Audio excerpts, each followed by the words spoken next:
Olá, bem-vindos a mais uma aula de Ciências Naturais e Físico-Química do 9º ano.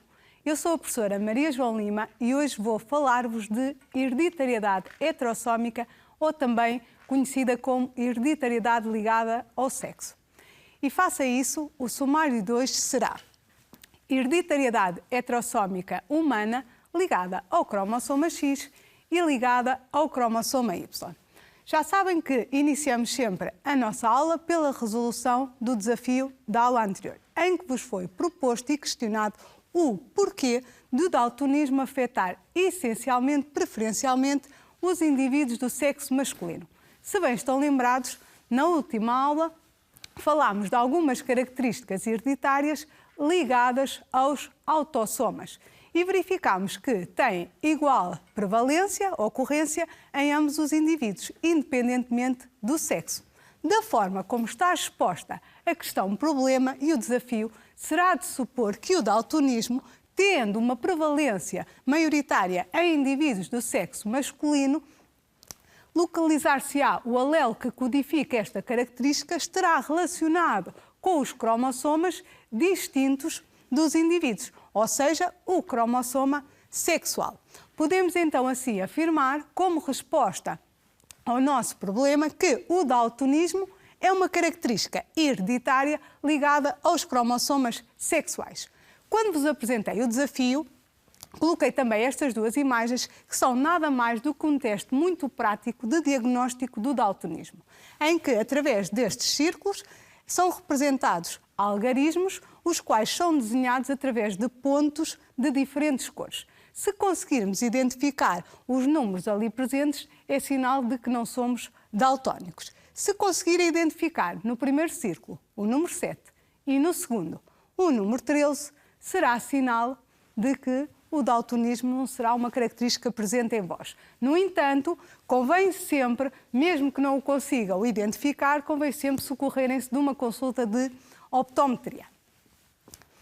E, face a isso, face a todas estas situações e esta dificuldade de percepção, foi desenvolvido um projeto de modo a produzir um código de identificação de cores para daltónicos. É um projeto português desenvolvido por um design gráfico e também professor na Universidade do Minho, de seu nome, Dr. Miguel Neiva, para percebermos um pouco do seu estudo e do impacto das vantagens que ele pode ter em indivíduos daltónicos. Vamos conhecer um pouco do processo. A ausência da distinção de cor pelo ser humano é sinónimo de daltonismo, uma doença que encontra diversas variantes, manifestando-se muitas das vezes na dificuldade em distinguir o verde do vermelho. Quando a relva é verde para a maior parte da população, para os daltónicos pode ter um certo tom de castanho. E quando se diz que o céu é azul, para alguns daltónicos pode mesmo ser verde. Para facilitar essa mesma identificação de cores, o designer portuense Miguel Neiva criou o projeto Colored, um código universal que identifica as cores através de um conjunto de símbolos simples de compreender. Então, sendo este um pormenor tão evidente no cotidiano dos daltónicos, como é que surgiu esta ideia? Lembrei-me de fazer alguma coisa que pudesse transportar a minha formação, a minha área, a comunicação, e que pudesse servir de algum modo à área têxtil. E surgiu a questão do código para os daltónicos, por referências de um colega que eu tive daltónico na escola que combinava mal a roupa, por perceber que o juízo de valor que se faz quando se vê alguém com uma combinação de roupa errada, a conotação é sempre depreciativa, e então propus ao reitor desenvolver o projeto, foi aceito, e depois foram 8 anos a investigar e a desenvolvê-lo. As facilidades do código são evidentes, trazem a possibilidade ao daltónico de se orientar pela cor e não ter que depender de terceiros para tarefas do dia-a-dia tão simples como combinar a cor da sua própria roupa. Ou seja, o código ajuda à total independência do daltónico. As facilidades, essencialmente, isso está um bocado na base, no conceito, no enquadramento do projeto, são quase totais. Obviamente que um daltónico nunca vai distinguir um vermelho Ferrari de um verde Benetton, vai confundir na mesma essas cores, mas pelo menos vai saber quais são as cores, vai saber que aquilo é vermelho e não é verde. E em todos os suportes em que a cor seja fator de orientação e escolha. Acabamos então de conhecer um pouco as características do Color Red e da importância que ele tem nas pessoas com daltonismo. E sabemos também que o daltonismo é nada mais do que uma característica heterossómica que se manifesta pela dificuldade em percepcionar tons verdes, essencialmente de tons vermelhos, e que está associada então aos cromossomas sexuais. Tendo prevalência no sexo masculino, coloca-se agora então a questão problema da aula 2, que é nada mais do que tentar perceber em que situações a hereditariedade heterossómica ou ligada aos cromossomas sexuais afeta mais os homens do que as mulheres. E para darmos resposta a toda esta situação, vamos iniciar por relembrar a importância de Morgan na história da genética. Se bem estão lembrados, quando falámos numa das aulas em que iniciámos o estudo da hereditariedade e da genética, referimos Morgan como o fundador da teoria cromossómica da hereditariedade. Foi ele que nos conseguiu provar que os genes se localizam nos cromossomas e, através dos seus estudos experimentais com moscas da fruta, da Drosophila melanogaster, em especial através do estudo da cor dos olhos, verificou que essa mesma característica estava associada aos cromossomas sexuais. De modo a compreendermos de que forma se transmitem determinadas características relacionadas com os cromossomas sexuais e os seus resultados, os quais contrariam só uma exceção à lei de Mendel, vamos observar um recurso da escola virtual. A partir de 1910, Thomas Morgan, um embriologista, dava início a uma série de estudos que viriam a permitir alargar a teoria cromossómica da hereditariedade. Nesses trabalhos de investigação, utilizou um inseto da espécie Drosophila melanogaster, vulgarmente conhecida por mosca da fruta. A forma de Drosophila melanogaster que predomina na natureza apresenta olhos vermelhos e, quando Morgan encontrou uma forma alternativa de olhos brancos, resultante de uma mutação, debruçou-se no estudo da transmissão dessa característica. Para tal, efetuou cruzamentos entre um macho com fenótipo mutante, de olhos brancos, com uma fêmea de olhos vermelhos. Como resultado, obteve uma geração F1, constituída completamente por indivíduos de fenótipo selvagem, olhos vermelhos, como previsto por Mendel. Concluiu então que o alelo responsável pela cor vermelha era o dominante em relação ao alelo mutante, que determinava a cor branca. Porém, quando realizou um cruzamento recíproco entre um macho de olhos vermelhos e uma fêmea de olhos brancos, obteve, na geração F1, metade dos descendentes com olhos vermelhos, todas as fêmeas, e a outra metade com olhos brancos, os machos. Estes resultados já não iam ao encontro dos previstos por Mendel, onde era irrelevante se determinado fenótipo pertencia ao macho ou à fêmea. Em Drosophila melanogaster, como na maioria dos animais, o sexo masculino e o sexo feminino dependem do par de cromossomas sexuais. As fêmeas possuem 2 cromossomas X, ao passo que os machos possuem um cromossoma X e um cromossoma Y, praticamente desprovido de genes. Assim, pelos resultados obtidos, Morgan concluiu que o gene responsável pela cor dos olhos estaria localizado num cromossoma para o qual não existia um verdadeiro homólogo, como é o caso do cromossoma X. Neste caso, para os indivíduos que apresentam a cor de olhos branca, o genótipo é representado por W, do inglês white, e para os indivíduos que apresentam a forma selvagem, olhos vermelhos, representado por W+. Com a realização de quadros de cruzamento para cada um dos casos, é possível compreender a transmissão de características ligadas ao sexo na geração F1. Para cada um dos indivíduos de linhas puras de Drosophila melanogaster, seleciona os cromossomas sexuais transmitidos nos gametas masculinos e femininos. Tratando-se do sexo masculino, terá de apresentar um cromossoma X e um cromossoma Y. Uma vez que apresenta olhos brancos, o cromossoma X terá de ser XW para poder expressar essa característica. Seleciona agora a opção correspondente aos cromossomas sexuais transmitidos nos gametas femininos, tendo em conta que se trata de indivíduos de linhas puras de Drosophila melanogaster. Temos então o sexo feminino caracterizado por 2 cromossomas X.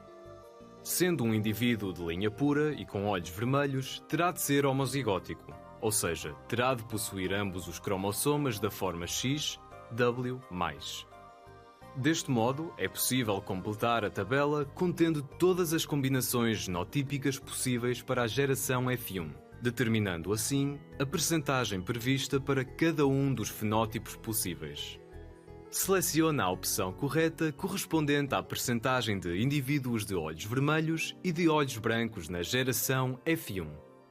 Verificamos então que num cruzamento direto todos os indivíduos da geração F1 apresentam olhos vermelhos, uma vez que todos possuem um cromossoma X, W+, contendo o alelo dominante.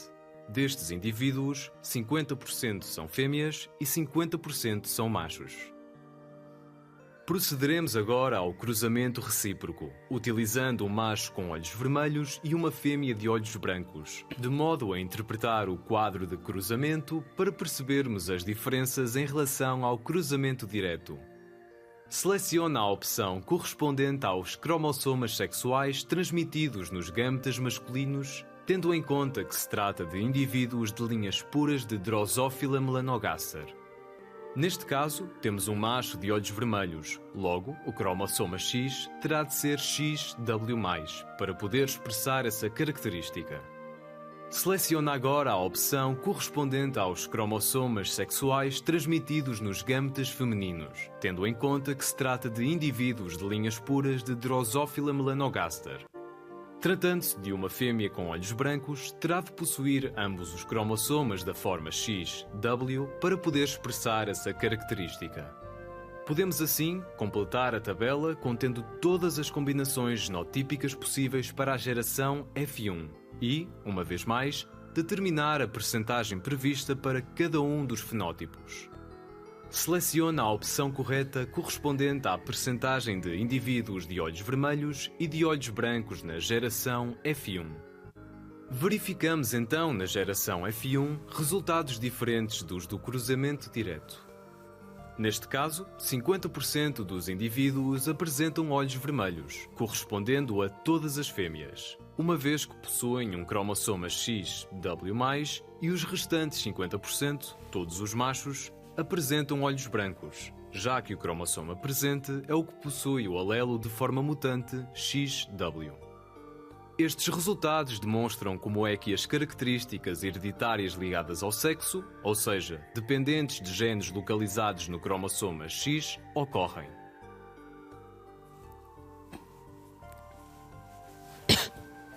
Depois de analisarmos a hereditariedade ligada aos cromossomas sexuais efetuados em estudos com a mosca da fruta, com a Drosophila melanogaster, estamos aptos a compreender a hereditariedade heterossómica humana.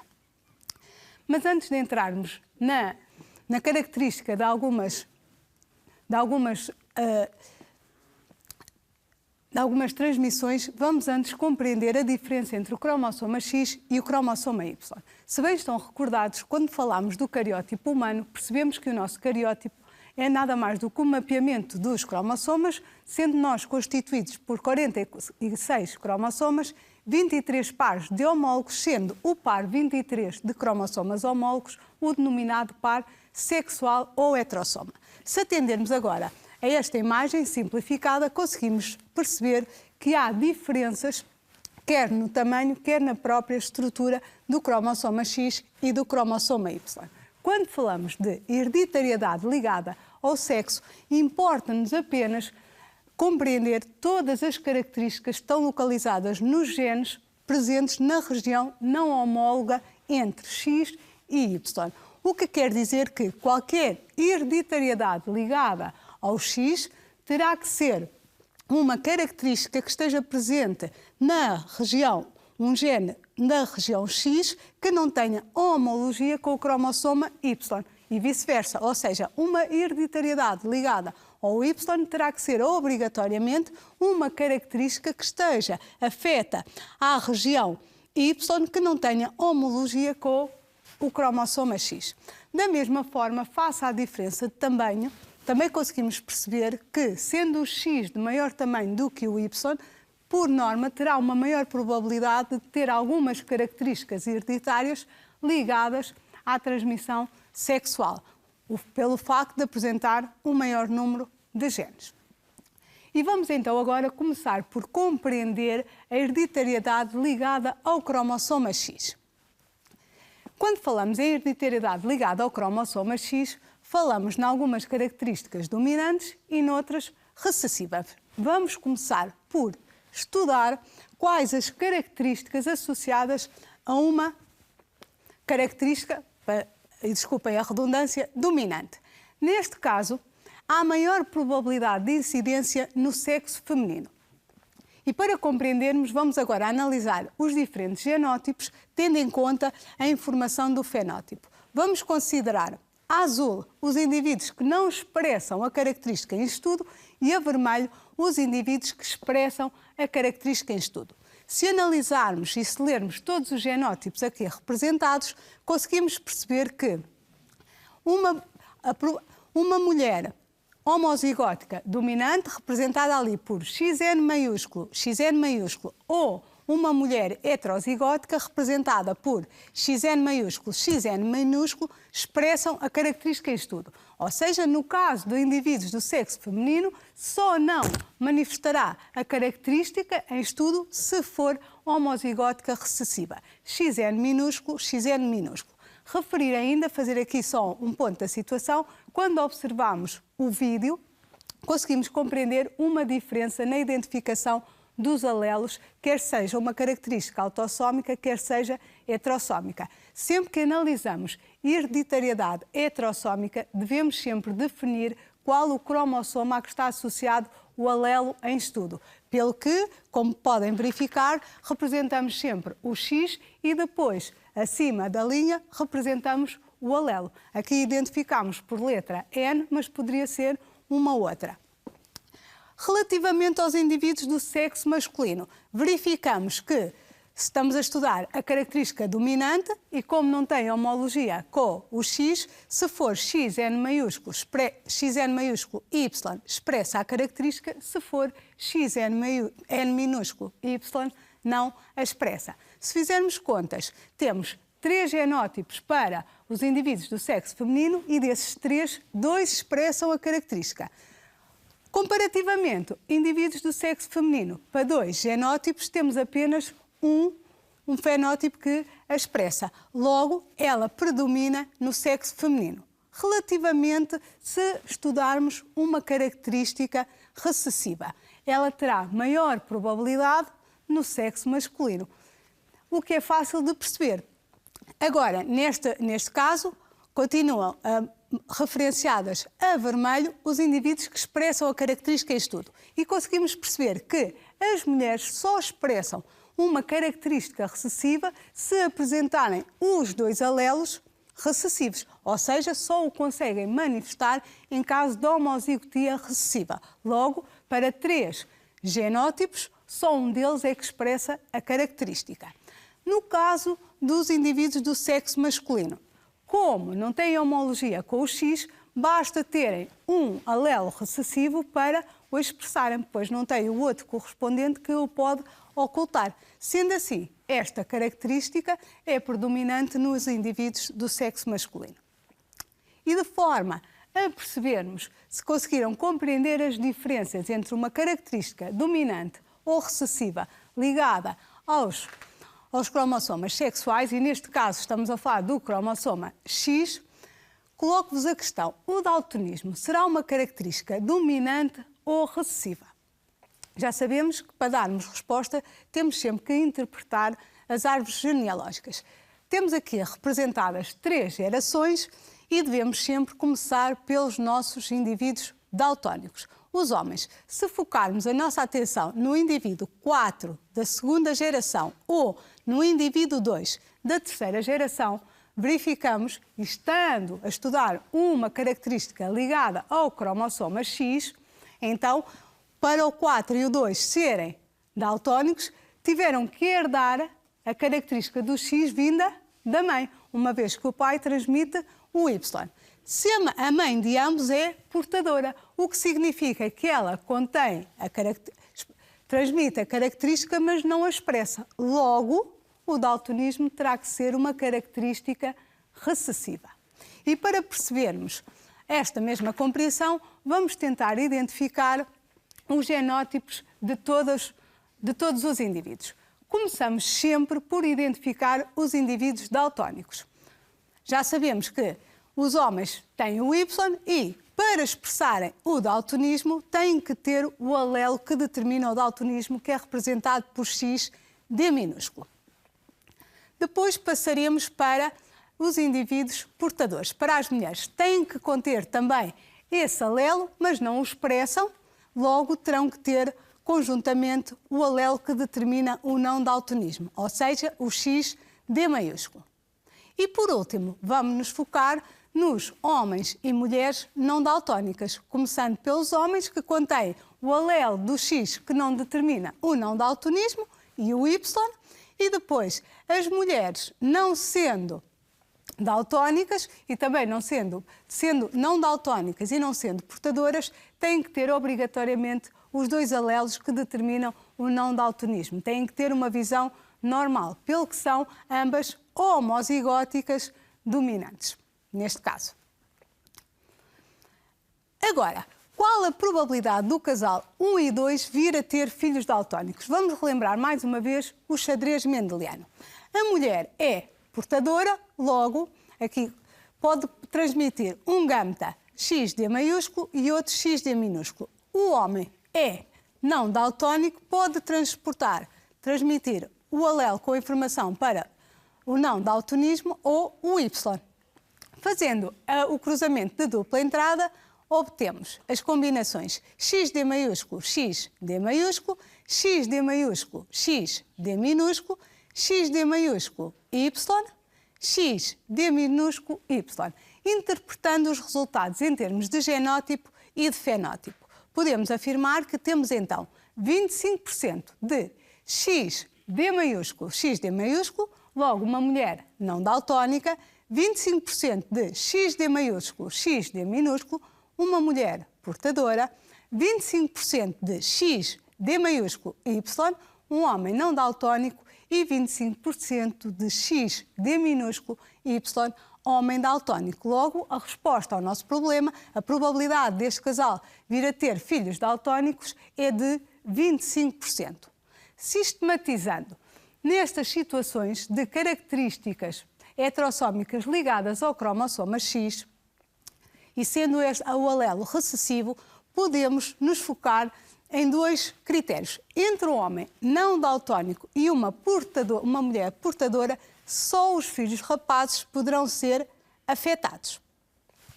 Por outro lado, entre uma mulher não daltónica e um homem daltónico, as filhas são sempre portadoras. Relativamente à transmissão da hereditariedade heterossómica ligada ao cromossoma X, findamos o nosso exemplo, falta-nos então perceber um pouco da hereditariedade ligada ao cromossoma Y.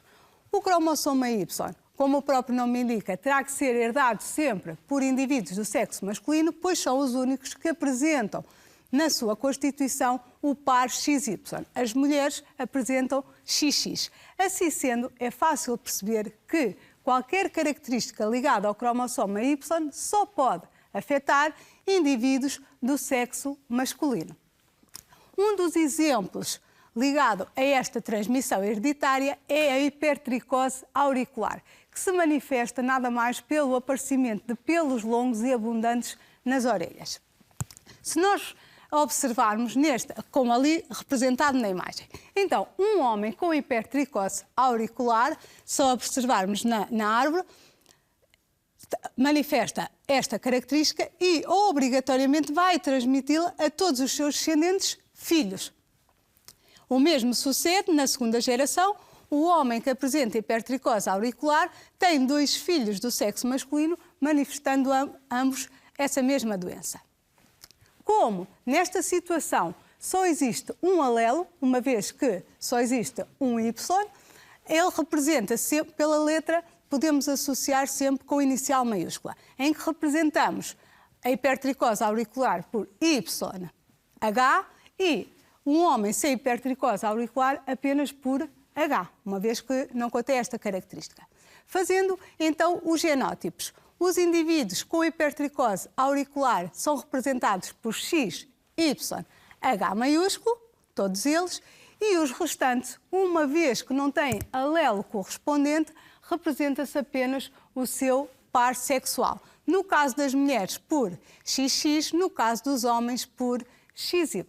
Apenas desta forma. Estas são sempre as mais simples. Para finalizarmos a nossa aula, vamos colocar a questão, o desafio para a próxima aula. Nós verificamos até ao momento que, sempre que estudamos hereditariedade humana, fazemos-lo através da interpretação de árvores genealógicas. E porquê? Porque o número de descendentes é reduzido e é muito mais fácil irmos percebendo, irmos transmitindo as características de geração em geração.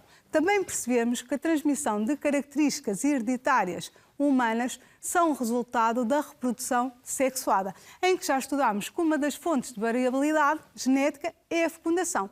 E é partindo desse pressuposto que vos lançamos o seguinte desafio: que expliquem o facto de existir uma maior variabilidade genética em gêmeos falsos comparativamente a gêmeos verdadeiros. Relembrem-se daquilo que sabem sobre a fecundação e sobre a união aleatória dos gametas.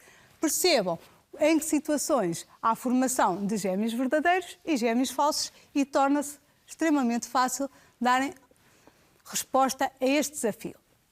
Antes de terminarmos concretamente a aula, vamos agora testar e validar os conhecimentos através de uma questão simples. Temos aqui uma árvore genealógica em que não representamos qual a característica, não a identificamos. Interessa-nos apenas que percebam que a branco representamos a ausência da característica e a vermelho a presença da característica. E a primeira questão que se coloca é tentarmos perceber se esta característica está associada ao cromossoma X, se ao cromossoma Y. Numa primeira análise, aquilo que normalmente nós respondemos é que estará associada ao cromossoma Y. Porquê? Porque só afeta indivíduos do sexo masculino. Mas, se atendermos e estivermos concentrados, verificamos que o indivíduo 2, sendo afetado, se a característica estivesse associada ao cromossoma Y, ele teria que transmitir a todos os seus filhos, indivíduos do sexo masculino. E porquê? Relembrando mais uma vez, porque se for no Y, todos os filhos vão herdar do pai o cromossoma Y. Logo, se o pai manifesta a característica, todos os seus filhos também o terão que manifestar. Como o indivíduo 5 não manifesta a característica, excluímos a transmissão associada ao cromossoma Y, pelo que terá que ser associada ao cromossoma X. Também já sabemos que, sendo no X e tendo uma maior prevalência nos indivíduos do sexo masculino, esta característica será recessiva. Então, e cá está a nossa primeira questão. Esta árvore genealógica traduz a transmissão de uma característica ligada ao cromossoma Y. Por tudo aquilo que acabei de referir, sabemos que esta afirmação é falsa, estará associada ao cromossoma X. A próxima. O alelo que determina a característica é representado por X elevado a N minúsculo. Se a característica é recessiva, representa sempre por inicial minúscula. Se está associada ao cromossoma X, a identificação, a representação do alelo está correta. E, sendo assim, vamos representar por X elevado a N maiúsculo o alelo que determina a ausência de característica e por X elevado a N minúsculo o alelo que determina a característica. Próxima afirmação. A filha 9 do casal 6-7 é portadora do alelo da característica. Esta característica está associada ao cromossoma X. Se está associada ao cromossoma X, ela vai herdar de ambos os progenitores o X, uma vez que é XX. Se o pai apresenta a característica, então vai transmitir a característica à filha. A mãe, se ela é portadora, obrigatoriamente esta questão é verdadeira. A próxima. O genótipo do indivíduo 4 é XN maiúsculo, XN minúsculo. Esta também será verdadeira. Ficamos por aqui. Até à próxima aula e pensem no desafio. Fiquem bem.